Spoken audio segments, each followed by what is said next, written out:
Cadence matinale, la suite c'est avec notre invité du jour. Actualité oblige, nous avons dû bousculer un tout petit peu ce qui était prévu pour justement évoquer la mémoire de cette figure emblématique de la politique camerounaise.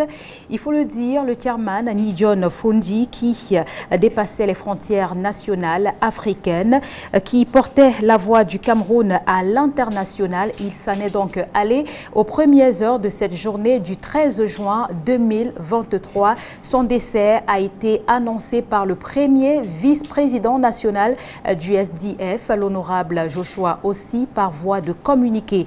Nous évoquons le parcours de l'homme ce matin avec Guijol Ngan Moïse. Il est le ministre du Shadow Cabinet en charge de l'information de ce parti politique, le SDF. Bonjour. Bonjour Gladys. Toutes nos condoléances. Merci.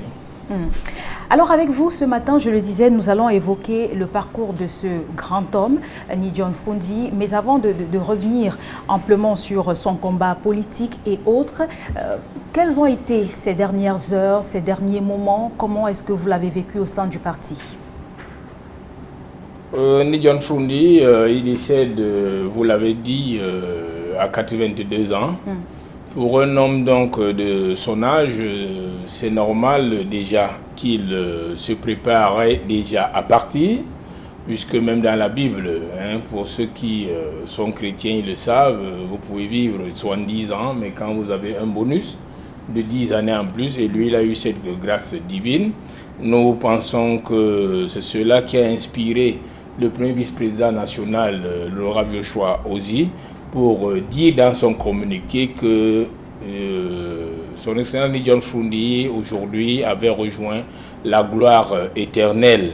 Cela dit, c'était un homme affaibli de par le poids de l'âge, de par la maladie qui le rongeait, il faut le dire, depuis quelques années, et qui est resté fidèle à lui-même, très déterminé, volontariste, engagé, et qui luttait sérieusement contre cette maladie pour que enfin elle a eu raison de lui. Donc au sein du parti, il est resté le même bon dirigeant, à l'écoute au quotidien des problèmes des militants, surtout en dirigeant la barque du SDF conformément à nos textes vers la voie que les Frondi Founders, dont lui qui était aujourd'hui l'un des derniers, si ce n'est le dernier encore en vie, pour que cette barque ne puisse jamais tanguer, même à haute mer, quelles que soient les secousses et les puissances des vents.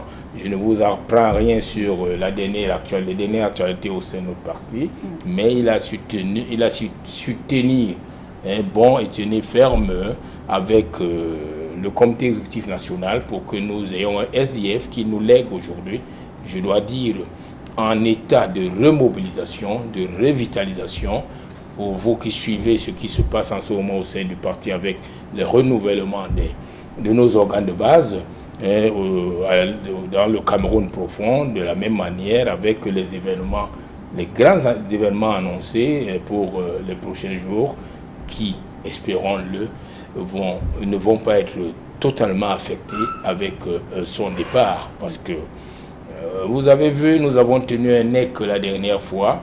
Dans les chaumières, il y en a comme toujours. Ils pensent que ce n'était pas conforme à nos textes, que non. Le président national du SDF, victime d'un empêchement, a permis que nous tenions cette réunion du NEC, présidée par l'un des vice-présidents, notamment le premier vice-président. Et je crois que là, John Frondi est resté donc le même, vraiment soucieux de la stricte application, du respect minutieux et rigoureux des textes. Et voilà l'homme que nous avons connu. Et dans ces derniers jours, nous avons vu quelqu'un qui nous a appris à prier. Il nous a recommandé de beaucoup prier, de prier pour lui, de prier pour notre pays, de prier pour nous-mêmes, de prier pour nos enfants et pour tout le monde. Comment est-ce que vous avez appris l'annonce de son décès? L'annonce du décès de Nidjon Frondi, nous l'avons appris autour de minuit parce que nous sommes ses proches collaborateurs. Vous avez dit que j'étais tantôt du shadow cabinet. Je dois le dire, je lui dois cette nomination pour laquelle je lui dis une fois de plus mes remerciements. Et donc, il va de soi que, en tant que proche collaborateur du président national, que je sois parmi ceux qui peuvent prétendre non pas être forcément les premiers parce qu'il a sa famille nucléaire, mais sur les coups de 1h du matin, donc à peine 1h, 1h30 après son décès, nous étions régulièrement informés.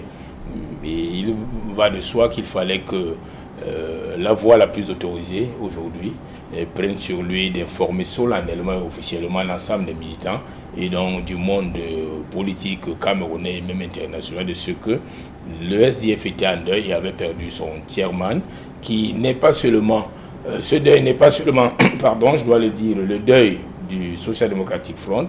John Froundi avait fini par dépasser les limites de son parti politique pour devenir, comme certains l'ont dit aujourd'hui, un patrimoine national, mais plutôt John Froundi, c'était le chantre de la lutte pour les libertés individuelles dans notre pays et des droits humains. Vous vous rappelez cette marche du 26 mai 1990 où courageusement il a dû affronter même les forces de sécurité et qui cet affrontement a coûté la vie à 6 de nos Camerounais que John Froundi va rejoindre aujourd'hui dans la gloire éternelle. Mais de mémoire d'homme, nous n'avions pas encore vu ça pour notre génération. Et c'est ce qui a donné naissance à ce parti pour lequel nous sommes les héritiers aujourd'hui et qui a conduit à l'ensemble d'un certain nombre de textes, notamment cette loi de 1990, la loi 90/53, du 19 décembre 1953 portant sur les libertés d'association et autres, dont John Froundi est resté égal lui-même très attaché à la liberté d'expression et qui nous permet aujourd'hui, malgré encore les restrictions que nous vivons avec le régime en place et que nous regrettons fortement, d'avoir comme ce semblant entre guillemets de démocratie, parce que nous continuons à aspirer à une démocratie véritable, parce que pour John Froundi, il était question, et c'est ça que nous allons continuer à défendre, que tous les citoyens camerounais, chaque citoyen camerounais pris individuellement, participe effectivement à la vie politique de la nation camerounaise. C'est donc dire que nous regrettons que jusqu'ici plusieurs ne l'aient pas compris et que certains puissent continuer à mettre des barrières pour que ce processus démocratique enclenché depuis lors ne puisse pas suivre normalement son cours. Au moment où il s'en va, nous gardons espoir que ce combat, nous allons le continuer sans peur, sans crainte, et nous pensons que nous aurons finalement raison de tous les ennemis de la paix pour notre pays. Et la réalisation nous propose des images de la crise anglophone. On le sait depuis décembre 2016, les régions du nord-ouest et du sud-ouest sont en proie à une profonde crise. Est-ce qu'il y a là comme un goût d'inachevé alors que ni John Froundi s'en est allé, alors que cette crise continue de faire des ravages dans ces parties du Cameroun-là? Je dois dire que John Froundi n'est en rien à l'origine de cette crise dont il est lui-même victime, parce que vous le savez, il a été victime de plusieurs enlèvements, tout comme plusieurs membres de sa famille.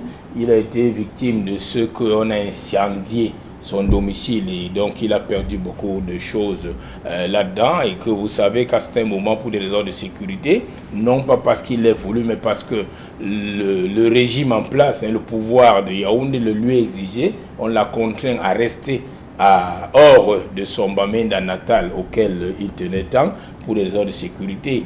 Et vous savez combien il s'est impliqué personnellement pour voir avec le régime en place et avec toutes les parties en place, comment est-ce qu'on pouvait revenir à la paix de ce côté. Il n'a cessé de le dire qu'il faut que les uns et les autres acceptent de dialoguer. C'est l'occasion pour moi également de profiter de votre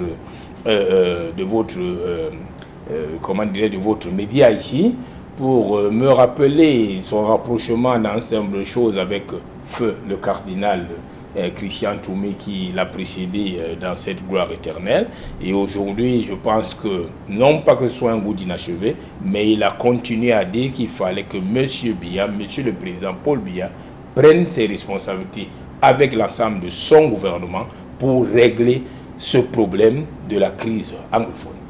John Fundi a donc créé le SDF depuis 1990 et il s'apprêtait durant le congrès de fin juillet 2023 à venir justement à quitter la présidence du SDF. Finalement, ça ne pourra pas se faire.